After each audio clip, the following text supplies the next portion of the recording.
ಏನು ಇದು ನನ್ನ ಎರಡನೇ ಕಾರ್ಯಕ್ರಮ.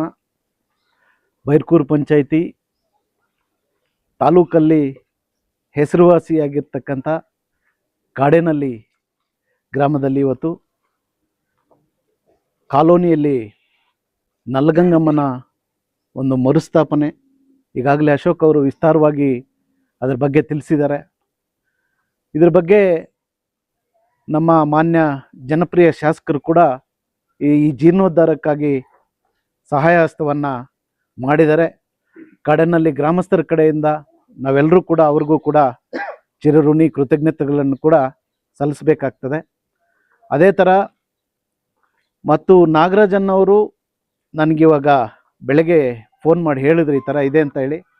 ಅವರು ಕೂಡ ನನ್ನ ಜೊತೆ ಬರಬೇಕಾಗಿತ್ತು, ಬಟ್ ಯಾವುದೋ ಕಾರಣಾಂತರದಿಂದ ಅವರು ಬರಲಿಕ್ಕಾಗಿಲ್ಲ. ನೀನು ಅಟೆಂಡ್ ಮಾಡ್ಕೊಂಡು ಬಂದು ಆ ಊರಿನವರಿಗೆ ಒಂದು ಆಶ್ವಾಸನೆಯನ್ನು ಕೊಡು, ಆ ದೇವಸ್ಥಾನವನ್ನು ಏನು ಮೋಲ್ಡಿನ ಕೆಲಸ ಏನು ಪೆಂಡಿಂಗ್ ಇದೆಯೋ ಅದನ್ನು ನಾನು ಮತ್ತು ನಮ್ಮ ನಾಯಕರು ಕಾಡೇನಹಳ್ಳಿ ನಾಗರಾಜನ್ನವರು ಸೇರಿ ಸಂಪೂರ್ಣವಾಗಿ ಅದನ್ನು ಮುಗಿಸ್ಕೊಡ್ತೀವಿ ಅಂತ ಹೇಳ್ಬಿಟ್ಟು, ಏನು ನಿಮ್ಮ ಗ್ರಾಮಸ್ಥರು ಎಲ್ಲರೂ ಸೇರಿದಿರೋ ನೀವೆಲ್ಲರೂ ಕೂಡ ಮಾತು ಕೊಡ್ತಾ ಇದ್ದೀರಿ. ಮತ್ತು ಅದೇ ಪ್ರಕಾರವಾಗಿ ಏನು ಕಾಡೇನಹಳ್ಳಿಯವರು ನಾಗರಾಜನ್ನವರನ್ನು ಏನು ಬೆಳೆಸಿದಿರೋ ಒಂದು ಕಡೆ ಆನಂದ ಆಶ್ಚರ್ಯ ಆಗ್ತದೆ. ಬೆಂಗಳೂರಿನಲ್ಲಿ ಒಂದು ದೊಡ್ಡ ಪ್ರೋಗ್ರಾಮು, ಸಾವಿರಾರು ಜನ ಸೇರಿದ್ದಾರೆ. ಆ ಸಭೆಯಲ್ಲಿ ನಾಗರಾಜ್, ನಾರಾಯಣಪ್ಪ ನಾಗರಾಜ್ ಅಂತ ಕರೀಲಿಲ್ಲ, BN ನಾಗರಾಜ್ ಅಂತ ಕರೀಲಿಲ್ಲ, ಕಾಡೇನಹಳ್ಳಿ ನಾಗರಾಜ್ ಅಂತ ಕರೀತಾ ಇದ್ದಾರೆ. ಅದಕ್ಕೆ ನನಗೆ ತೃಪ್ತಿ ಏನಂತಂದರೆ, ಒಂದು ಹಳ್ಳಿಯಲ್ಲಿ ಹುಟ್ಟಿ ಡೆಲ್ಲಿಗೆ ಹೋದರೂ ಕೂಡ ಈ ಹಳ್ಳಿ ಹೆಸರನ್ನ ಜೊತೆಯಲ್ಲಿ ಇಟ್ಕೊಂಡು ಹೋಗ್ತಾ ಇದ್ದಾರೆ ನೋಡಿ.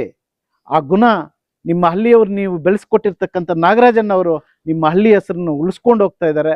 ಇವತ್ತು ನಾನು ಮತ್ತು ನಾಗರಾಜನ್ನವರು ಕೂಡ ಸಂಪೂರ್ಣವಾಗಿ ಈ ಕೆಲಸವನ್ನು ಮೋಲ್ಡ್ ಏನಿದೆಯೋ ಅದರ ಕೆಲಸವನ್ನು ಮುಗಿಸ್ಕೊಡ್ತೀವಿ ಅಂತ ಹೇಳ್ತಾ, ಮತ್ತು ನನ್ನ ಜೊತೆ ಇವತ್ತು ಬೈರ್ಕೂರು ಗ್ರಾಮ ಪಂಚಾಯಿತಿ ಅಧ್ಯಕ್ಷರು ಮತ್ತು ನನ್ನ ಸ್ನೇಹಿತರು PLD ಬ್ಯಾಂಕ್ ಸದಸ್ಯರು ಆಗಿರ್ತಕ್ಕಂಥ ಕಾಡೇನಹಳ್ಳಿ ಅಶೋಕ್ ಅವರಿದ್ದಾರೆ, ಮತ್ತು ಮುಷ್ಟೂರು ಗ್ರಾಮ ಪಂಚಾಯಿತಿ ಉಪಾಧ್ಯಕ್ಷರು ಆಗಿರ್ತಕ್ಕಂಥ ನಮ್ಮ ವರ್ಧನ್ನವರಿದ್ದಾರೆ, ಮಂಜನ್ನವರಿದ್ದಾರೆ, ರಗನ್ನವರಿದ್ದಾರೆ, ನಮ್ಮ ಆನಂದನ್ನವರು ಕೂಡ ಈಗ ತಾನೇ ಎಲ್ಲೋ ಹೋಗಿ ಬಂದರು.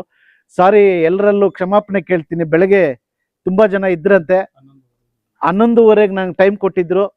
ಬೇರೆ ಎಬ್ನಿ 2 ಹೈಸ್ಕೂಲಲ್ಲೂ ಕೂಡ ಈ ಹಳ್ಳಿಗಳಿಂದ ಬರುವ ಬಡ ವಿದ್ಯಾರ್ಥಿಗಳಿಗೆ ಸೈಕಲ್ ವಿತರಣೆ ಕಾರ್ಯಕ್ರಮ ಇತ್ತು. ಆ ಕಾರ್ಯಕ್ರಮ ತುಂಬ ಲೇಟ್ ಆಯಿತು, ಅದರಿಂದ 2 ಅವರ್ ಪಾಪ ಕಾದಿದ್ದಾರೆ. ನಾನು ಎಲ್ಲರಲ್ಲೂ ಕ್ಷಮಾಪಣೆ ಕೇಳ್ತೀನಿ, ತುಂಬ ಜನ ಹೊರಟೋಗಿದ್ದಾರೆ.